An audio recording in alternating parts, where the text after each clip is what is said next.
नमस्कार, स्वागत है आप तमाम दर्शकों का। आपके साथ मैं हूं ललिता। मेरी आवाज सुनो कार्यक्रम देख रहे हैं आप, जिसमें हम चर्चा करते हैं दिव्यांगों के बारे में। खासतौर से उन विषयों पर चर्चा करते हैं जो विषय लोगों तक नहीं पहुंच पाते, जिन विषयों को सरकार तक नहीं पहुंचाया जा सकता है, उन विषयों पर हम ज्यादा जोर से चर्चा करते हैं। यहाँ पर हमारे साथ हर बार कोई ना कोई खास मेहमान मौजूद होते हैं। इस बार भी हमारे साथ दो खास मेहमान मौजूद हैं।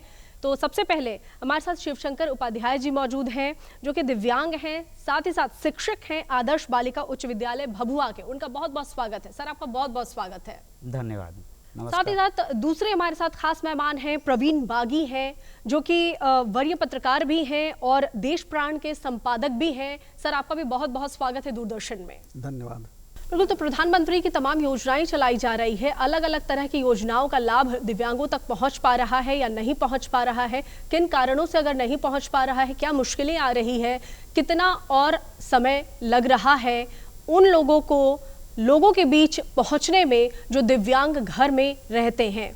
तो इन तमाम विषयों पर हम चर्चा करेंगे। शुरुआत करते हैं। सबसे पहले मेरा प्रश्न प्रवीण बागी सर से है। सर, मैं आपसे जानना चाहती हूं कि सुगम्य भारत जो योजना प्रधानमंत्री की चलाई जा रही है, उस योजना के बारे में हम चर्चा करते हैं, और ज़रा हमें ये बताइए कि किस प्रकार से लाभान्वित हो रहे हैं दिव्यांगजन।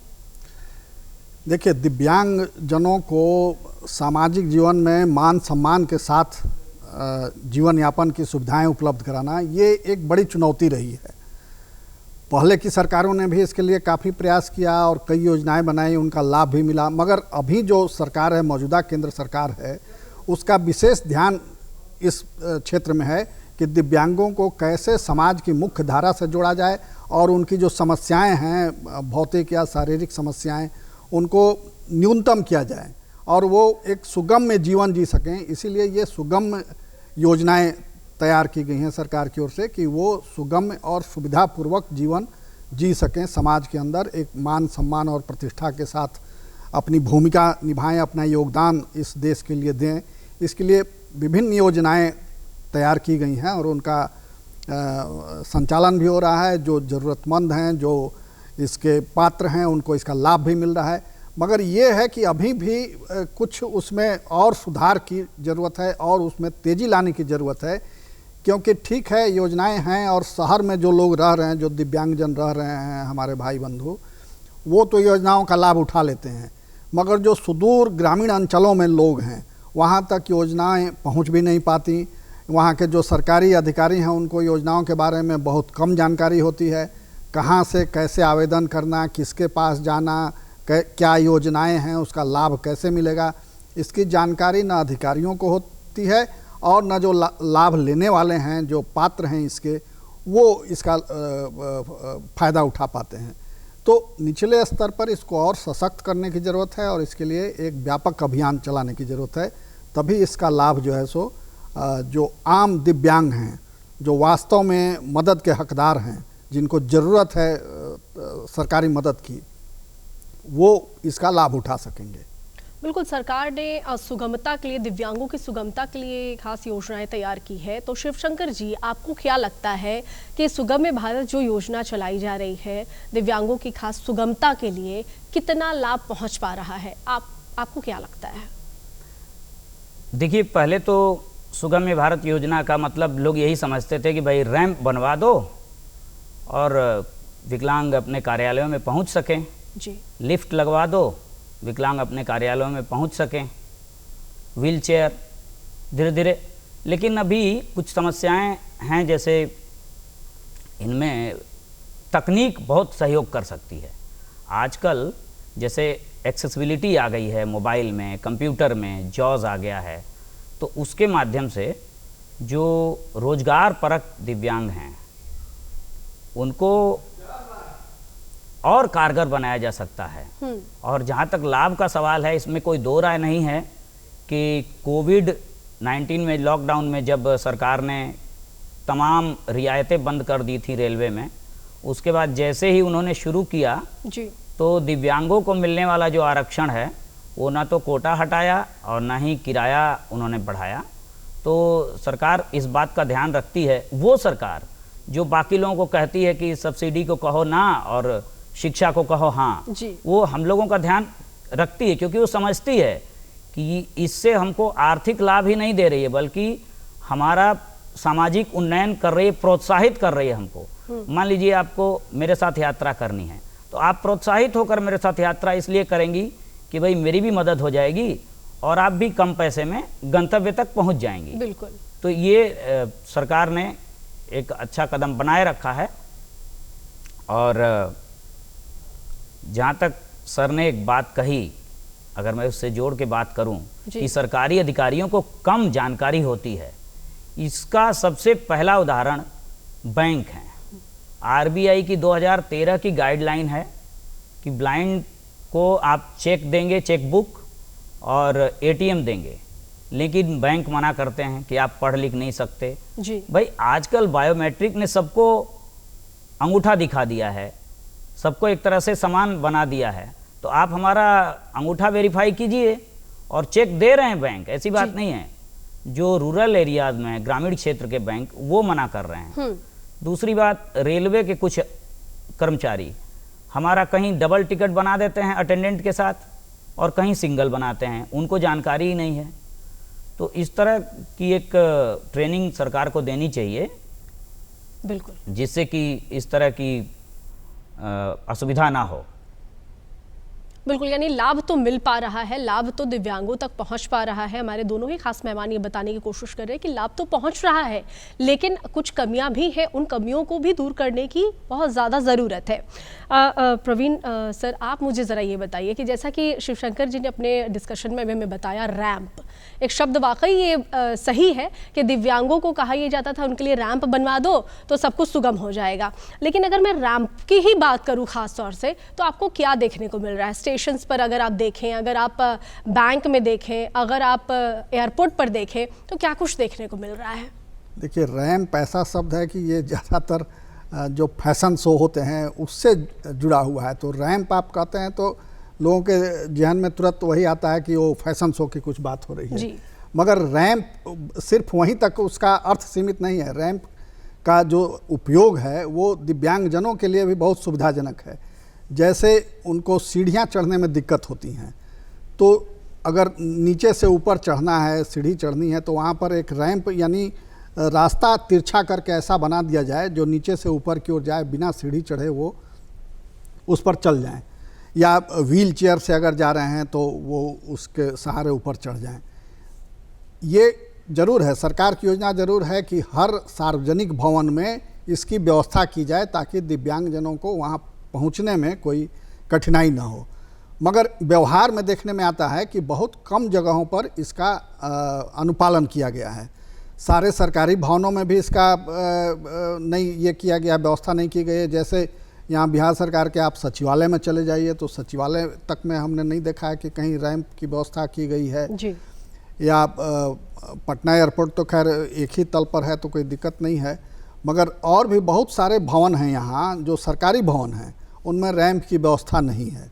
तो ये एक बहुत बड़ी कमी है और इससे हमने देखा है दिव्यांगजनों को कितनी कठिनाई का सामना करना पड़ता है। कोई भी संवेदनशील व्यक्ति होगा तो उसका हृदय जो है सो द्रवित हो जाता है, मगर वहाँ बैठे अधिकारी पता नहीं क्या सोचते हैं, क्या उनके दिमाग में चलता रहता है कि वो ये सुविधा नहीं देते और इसके चलते बहुत सारी परेशानियाँ होती हैं। तो ये छोटी छोटी चीज़ें हैं जिसको दे करके जो व्यवस्था करके आप उनके जीवन को सुगम बना सकते हैं। और इसीलिए सुगम भारत योजना जो है वो शुरू की गई है, चलाई जा रही है कि जो दिव्यांगजन हैं उनके जीवन को सुगम बनाया जा सके, उनकी कठिनाइयों को, पीड़ा को कम किया जा सके और वो सुविधापूर्वक सम्मान के साथ अपना जीवन जी सकें। तो रैंप उसी का एक हिस्सा है और इसमें कोई बहुत खर्च भी नहीं आता है, कोई बहुत टेक्नोलॉजी की ज़रूरत नहीं है, वो आसानी से उसकी व्यवस्था हो सकती है, सिर्फ इच्छा शक्ति की कमी है। तो हमको लगता है कि अधिकारियों का सेंसिटाइजेशन होना चाहिए कि आपकी ड्यूटी ये भी है कि जो समाज के लोग हैं जो किसी वजह से कष्ट में हैं, पीड़ा में हैं, उनको कैसे हम उनका जीवन सरल बना सकें, कैसे उनको सुविधाएं अधिक से अधिक दे सकें, ये भी देखना उनका काम है। तो इस पर ध्यान देने की ज़रूरत है। बिल्कुल, बहुत ज़्यादा ध्यान देने की ज़रूरत है। देखिए, सुगमता काफ़ी ज़्यादा ज़रूरी है। प्रधानमंत्री तो अपनी तरफ से योजनाएं चला रहे हैं, केंद्र की सरकार अपनी तरफ से योजनाएं चला रही है दिव्यांगों को सशक्त करने के लिए, रोज़गार देने के लिए, साथ ही साथ उनका मनोबल भी मजबूत करने के लिए। हमारे साथ शिवशंकर जी आप मौजूद हैं। आप ज़रा मुझे ये बताइए, आप शिक्षक हैं, कितने वर्षों से आप बच्चों को शिक्षा दे रहे हैं, और आप जब स्कूल में जाते हैं तो आपको क्या लगता है, कैसा माहौल आपको नजर आता है, ये जरा हमें बताइए। 2007 से मैं शिक्षा दे रहा हूँ। पहले मैं मध्य विद्यालय में था, फिर उच्च विद्यालय में आया जी। तो जब मैं मध्य विद्यालय में था तो बहुत अच्छा माहौल था। मैं जैसे कुछ तेज तर्रार बच्चे मिल ही जाते हैं 150 में जी, उनसे मैं श्यामपट्ट कार्य करा लेता था, ब्लैक बोर्ड वर्क, और मैं चार्ट पेपर बना के ले जाता था जिसमें कि गिनती, ABCD या हिंदी की वर्णमालाएं, ये सब, और गिनती भी बहुत प्रणालीबद्ध, सिस्टमेटिक, कि जैसे 10 तो 01, ऐसे उल्टा सीधा करके कि लोगों को समझ में आए, इकाई दहाई ऐसा। और पहाड़ा जैसे कि 11, 22, 33 इस तरह का, कि लोगों को समझ में आए। तो वो ब्रेल में और प्रिंट में एक ही स्थान पर जी, मैं करा लेता था, ताकि मैं किसी विद्यार्थी को बुला के पूछूं तो वो गलत ना बता सके। अगर गलत बताए तो मैं उसको पहचान लूं। शिवशंकर जी, आप किस भाषा की शिक्षा देते हैं, मतलब किस सब्जेक्ट की शिक्षा देते हैं? संस्कृत की शिक्षा देता हूँ। अच्छा अच्छा, उच्च विद्यालय में।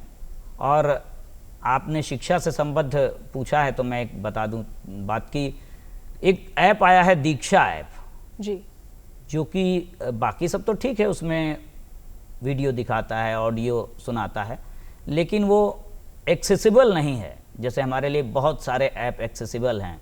जो दृष्टिबाधित लोग हैं वो रुपयों का स्थानांतरण कर सकते हैं, टिकट बना सकते हैं अपना। मेरा टिकट खुद ही दृष्टिबाधित करके भेजते हैं ऑनलाइन, कहीं मुझे दूर का सफ़र करना होता है तो वो टिकट बना के मेरे मोबाइल पर व्हाट्सएप कर देते अपना टिकट खुद कटा लेते हैं? नहीं सर, मैं अभी उतना एक्सपर्ट तो नहीं हूँ, मेरे मित्र कुछ काट के भेजते हैं, वो ब्लाइंड लोग ही काट कर भेजते हैं जी। हाँ, अभी मेरे पास वो टिकट पड़ा है, और आप चाहें तो उन लोगों से वीडियो कॉलिंग से बात कर सकते हैं, आप खुद भी अपना टिकट बनवा सकते हैं उनसे। तो वो दीक्षा ऐप भी अगर एक्सेसिबल हो जाए तो हम लोगों के लिए ठीक हो जाए। उसमें सहयोग लेना पड़ता है लोगों को, या फिर मना करना पड़ता है। अच्छा, हेल्प की ज़रूरत पड़ती है जी। तो वो अगर बोलने लगे तो वो ठीक हो जाए हम लोगों के लिए। बिल्कुल। कई ऐसी चीज़ें होती हैं जो दृष्टिबाधित होते हैं, जो देख नहीं सकते हैं, उनके लिए मुश्किलें होती हैं। और देखिए, प्रधानमंत्री की जो योजनाएं चल रही है, जो योजना है वो ख़ास तौर से इसीलिए ही चलाई जा रही है ताकि दिव्यांगों की सुगमता हो सके, उन्हें सुगमता उन्हें मिल सके। मुझे एक बात बताइए प्रवीण सर, आप कि हम वैसी छात्राओं के बारे में बात करें जिन्हें शिक्षा मिल रही है, जो शिक्षा ग्रहण कर रही हैं, लेकिन कई ऐसी भी बच्चियां होती हैं, कई ऐसे भी बच्चे होते हैं दिव्यांग जो शिक्षा से बहुत दूर हैं, जो सुदूरवर्ती इलाकों में रहते हैं। उन्हें शिक्षा के लिए क्या लगता है आपको कि किस तरह से अभी शिक्षा का अलग और ज़्यादा जगाने की ज़रूरत है दिव्यांगों में?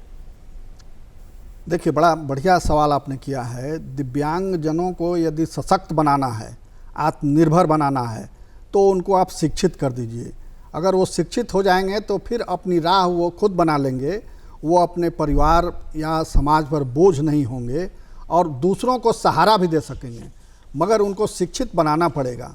इसके लिए बहुत सारी योजनाएं चल रही हैं और कई दिव्यांगजनों के लिए अलग से विद्यालय भी हैं। मगर ये सब हमको बार बार ये कहने में अफसोस भी हो रहा है कि ये सारी चीज़ें जो हैं सो शहरों तक सिमटी हुई हैं, और एक बड़ी आबादी इस देश में है जो ग्रामीण क्षेत्र में रहती है। वहाँ तक अभी भी सुविधाओं का अभाव है। ग्रामीण क्षेत्र में बहुत कम स्कूल ऐसे हैं जहाँ दिव्यांगजनों को शिक्षा देने की व्यवस्था है। कॉलेज तो हैं ही नहीं, तो उनको जनरल कॉलेज में जाना पड़ता है, वो भी शहर में जाना पड़ता है। तो ये एक भारी संकट है उनके लिए, क्योंकि अब अगर गांव से कोई दिव्यांगजन शहर में आ रहा है कॉलेज में पढ़ने या स्कूल में पढ़ने, तो साथ में एक व्यक्ति को आना पड़ेगा जो उनको ले करके आए, फिर साथ वापस ले करके जाए। तो इसके लिए हमको लगता है कि छात्रावासों की अगर व्यवस्था कर दी जाए अलग से उनके लिए, ताकि वो वहाँ रह करके शिक्षा ले सकें, पढ़ाई अपनी पूरी कर सकें, उसके बाद फिर अपने घर लौटें और नौकरी रोजगार की कोशिश करें, तो कहीं ना कहीं उनकी व्यवस्था हो ही जाएगी। तो ये एक बड़ी समस्या है जिसको सरकार को ध्यान देना चाहिए, जिसको कैसे इसका समाधान निकले, कैसे रास्ता निकले। और ग्रामीण क्षेत्र में ऐसे विद्यालयों की संख्या बढ़ानी पड़ेगी, शिक्षकों की संख्या बढ़ानी पड़ेगी जो दिव्यांगजनों को शिक्षित करने में एक्सपर्ट हों, उनकी जो लिपि है, ब्रेल लिपि या दूसरे जो टेक्नोलॉजी है वो सब जानते हों। ऐसे शिक्षकों को नियुक्त करना होगा और ऐसे विद्यालय भी खोलने होंगे, और प्रेरित करना पड़ेगा उन अभिभावकों को भी जो लज्जा और संकोच से अपने दिव्यांग बच्चों को स्कूल तक नहीं जाने देते, तो वो स्कूल तक पहुंचाएं अपने बच्चों को, उनका नामांकन कराएं, उन विद्यालयों में पढ़ने के लिए प्रोत्साहित करें, उनके लिए पाठ्य पुस्तकों की व्यवस्था हो। ये सब सरकार की योजनाएं हैं, सिर्फ उनको निचले स्तर पर कार्यान्वित कर देने की, वहाँ तक पहुँचा देने की ज़रूरत है। और सरकार की इच्छा शक्ति भी है, मगर अधिकारियों की लापरवाही के वजह से या कई जगह तो राज्य सरकारों की उदासीनता की वजह से भी ये योजनाएं वहाँ तक नहीं पहुँच पा रही हैं। तो इस दिशा में विशेष करने की ज़रूरत है। और मैं एक बात और इसमें जोड़ना चाहूँगा ललिता जी, कि सरकार ने अभी जो दिव्यांगजनों के लिए जो कानून बने थे उसमें 2016 में संशोधन किया है। संशोधन करके और कई सुविधाएं उसमें जोड़ी गई हैं, उसका काफ़ी विस्तार किया गया है। तो उसके मुताबिक 21 दिव्यांगों की श्रेणी बनाई गई है, उसमें 21 तरह के दिव्यांग हैं। और सरकारी नौकरियों में पहले से भी आरक्षण था, अब उसको 4% किया गया है कि सरकारी सेवाओं में 4% सीटें जो हैं वो दिव्यांगजनों के लिए आरक्षित हैं। और जिनकी दिव्यांगता 40% है, तो 40% दिव्यांगता वाले ही आरक्षण के हकदार होंगे। तो हमको लगता है इसमें भी थोड़े संशोधन की ज़रूरत है, क्योंकि 40% बहुत ज़्यादा हो जाता है। थोड़ा सा उससे और उसको कम किया जाना चाहिए कि जो 20% 25% भी दिव्यांग हों उनके लिए भी नौकरियों में आरक्षण हो। तो आरक्षण का कोटा तो ठीक है, आपने 4% कर रखा है, मगर वो जो 40% का एक बैरियर लगा रखा है कि जो 40% विकलांग होंगे या दिव्यांग होंगे उन्हीं को आरक्षण मिलेगा सेवाओं में, तो वो थोड़ा सा उस पर सुधार की ज़रूरत है, ये मैं ध्यान में लाना चाहता हूँ। बिल्कुल, कई ऐसे दिव्यांग होते हैं जिन्होंने अपना जगह जगह पर, देश ही नहीं पूरी दुनिया में अपना डंका बजाया है और काफ़ी गौरवान्वित होने का मौका देश को भी देते हैं, कई बार दिया है। लेकिन ज़रूरत है केवल और केवल उनके मनोबल को मजबूत करने की। शिवशंकर जी भी हमारे साथ एक उदाहरण ही है। देखिए, ये भी हमें काफ़ी गौरव महसूस करा रहे हैं, खुद दिव्यांग हैं लेकिन शिक्षा देते हैं, शिक्षक हैं। और शिवशंकर जी, मैं अगर आपसे ये पूछूं कि जब आप स्कूल में जाते हैं पढ़ाने के लिए या जाया करते थे पढ़ाने के लिए, तो किस तरह की गौरव की अनुभूति आपको होती थी, और कितने बच्चे वहाँ पर जहाँ आप पढ़ा रहे हैं वहाँ पर दिव्यांग भी बच्चे आपसे जुड़े हैं? ये गौरव का जहाँ तक सवाल है तो ऐसा लगता है कि मैं कोई बहुत बड़ा अधिकारी तो नहीं हूँ, कोई नेता तो नहीं हूँ आजकल। मतलब मैं आपको क्या बताऊं, मेरे स्कूल में जब से स्काउट गाइड वाले आए हैं जी, तब से वो बच्चियां ऐसा स्वागत करती हैं, आइए आपका स्वागत है। वो 1 2 3। मैं तो कभी कभी बोलता हूं कि भाई ये आप गर्मजोशी से स्वागत करते हैं या थप्पड़ मार स्वागत करते हैं। तो थोड़ा वो हंसते खिलखिलाते भी हैं और उनका मनोरंजन भी हो जाता है। और जहाँ तक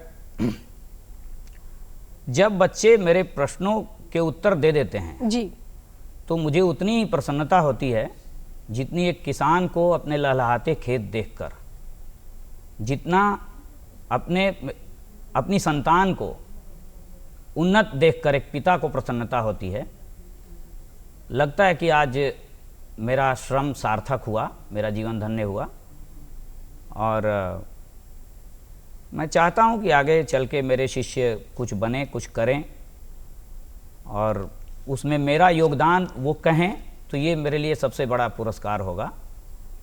मेरी प्रेरणा बताएं वो। और जहाँ तक सर ने एक बात कही जी ग्रामीण क्षेत्रों में विद्यालयों की। जी। अब तो नई शिक्षा नीति में ये भी कह दिया गया है कि विशेष विद्यालय खोले ही नहीं जाएंगे। अच्छा। तो विशेष विद्यालय एकीकृत शिक्षा के तहत, एकीकृत जो इंटीग्रेटेड एजुकेशन, उसके तहत ये कह दिया गया कि विशेष विद्यालय अब नहीं खोले जाएंगे जो हैं वो। और बिहार सरकार शायद पहले से सावधान थी। 100 साल हो गए यहाँ दृष्टिबाधितों की शिक्षा आरंभ हुए। कदम कुआं दृष्टिबाधित विद्यालय है पटना में, वो आज तक 10वीं तक ही है, उच्चतर माध्यमिक हो ही नहीं पाया, किसी का उस ओर ध्यान नहीं है।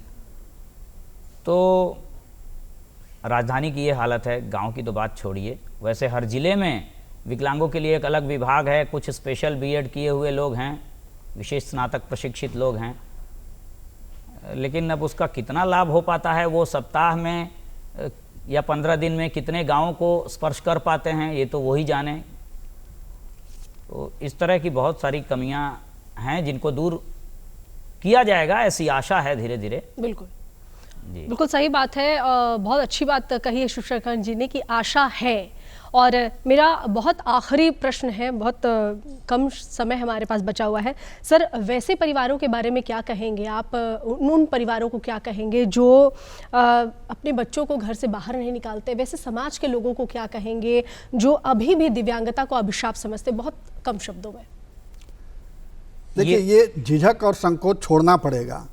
ये ठीक है कि किसी वजह से आपकी संतान जो है दिव्यांग हो गई, मगर इसका मतलब ये नहीं कि अब उसके सारे द्वार बंद हो गए, उसका जीवन समाप्त हो गया। अब उम्मीदों की नई किरण एक जगानी होगी और बच्चों को प्रोत्साहित करना पड़ेगा। आप खुद हतोत्साहित रहिएगा, खुद निराश रहिएगा तो आपके बच्चे तो और ज़्यादा निराशा के गर्त में डूबेंगे।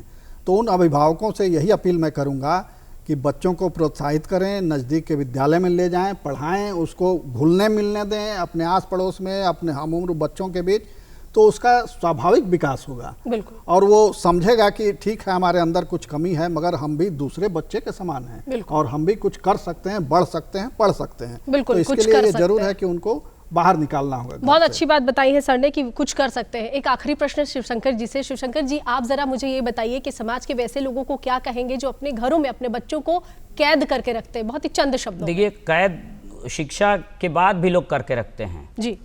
लोग उनको संपत्ति नहीं देना चाहते, अगर रोजगार मिलता है तो उनका विवाह नहीं करना चाहते।